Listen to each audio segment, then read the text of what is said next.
In my simple and happy life, I have a mentor, which is the old-fashioned Japanese people. Unfortunately, the Tokyo we live through now is overflowed with things and information, which leads to a stressful and far from a simple lifestyle.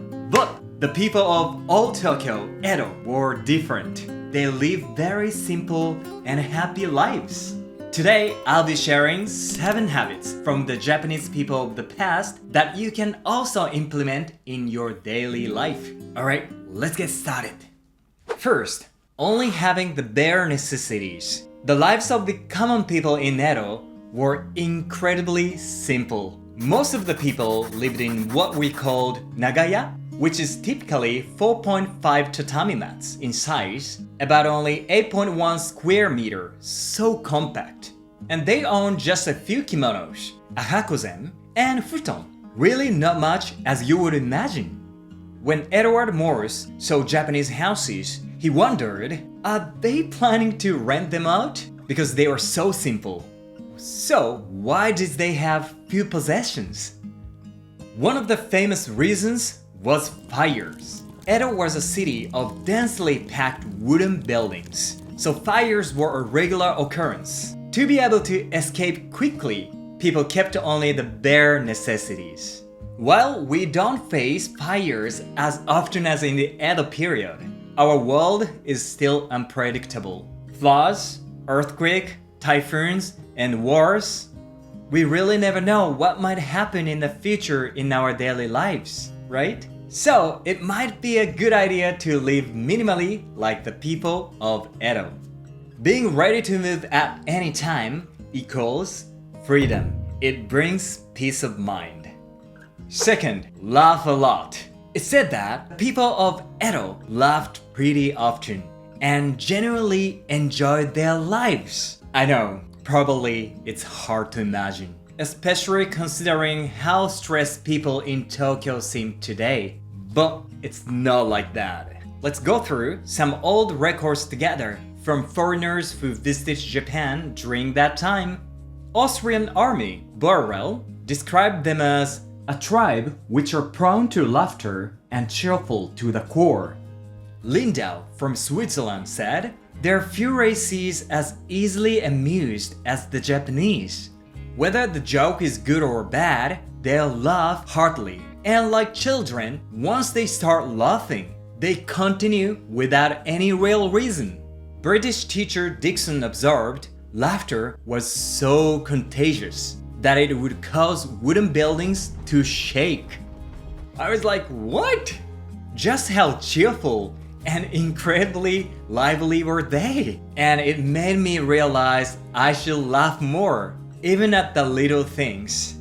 Have you laughed today? If not, try laughing out together. This is funny, right? Yeah, I think laughter brings happiness to you and to the world. So, let's laugh more. Third, borrowing things. I said earlier, people in Edo owns just a few things. You probably wondered, how could they live with such a few possessions? Borrowing things is one of the big reasons.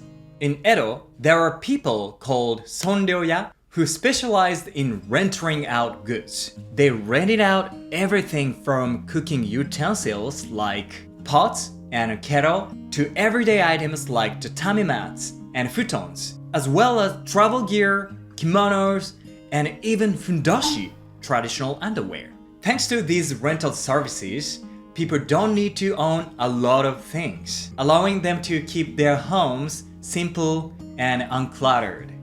This rental mindset can definitely apply in today's world. If you look around, there are quite a few rental services available. For example, electronics, cameras, cars, and even shoes, especially in Japan.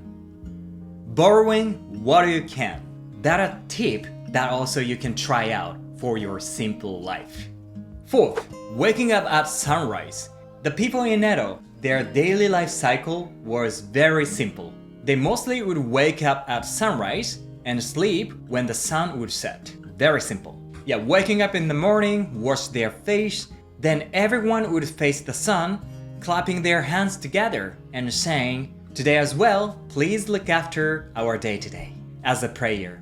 They'd then eat a simple breakfast and head out to work around 7 in the morning. It seems that the common folk of Edo worked at a leisurely pace, without the pressure of time. Take carpenters for example. They had 3 breaks a day at 10 a.m. lunchtime and 3 p.m. If the weather turned bad, they took the day off. In winter, with shorter daylight hours, they essentially worked only 5 hours a day. They worked slowly, taking breaks, and aligning their schedule with the sun and weather. As it got dark, they'd return home, eat something simple like cold rice with tea, so-called ochazuke, and go to bed once it was completely dark. A simple life in tune with the sun and weather, it's something we could all learn from. Fifth, a simple meal. The meals in Edo era were also simple. They followed the Ichiju Issai principle, meaning 1 soup and 1 side dishes. The meals consisted mainly of rice, miso soup, and pickles. That's it. There is a lot of rice, but it's so simple that you might wonder, can they really be okay with just this? Yeah, honestly, they're okay. Despite this modest diet, the people of that time had incredible stamina. For example, rickshaw pullers at that time could run 50 kilometers a day normally, sometimes up to over 100 kilometers. Isn't it great? There's an interesting experiment by a German doctor named Beltz, who was so impressed by the stamina of rickshaw pullers. He hired 2 rickshaw pullers, feeding one the traditional simple diet and the other Western-style meat-heavy diet, and then had them work. The result? The rickshaw puller on the meat diet got tired first. I'm not saying meat diet is bad. I just want to say a simple diet is more than enough. I think if you get used to it though. So why not give Ichiju Issai a try yourself? 6th, taking care of valuables. In the Edo period, resources are scarce. So people valued their possessions and used them with care. For example, if a cup broke, they would repair it using Kintsugi, rather than throwing it away. With kimonos, they would recycle them through several stages. First altering them for children, then using the fabric for diapers, then as cleaning rags, and finally as kindling.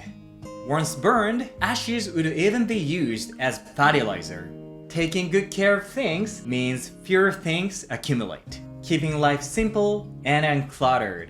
Plus, when you cherish your belongings, you develop a sense of attachment to them, which makes life more enjoyable. 7th, tatamis.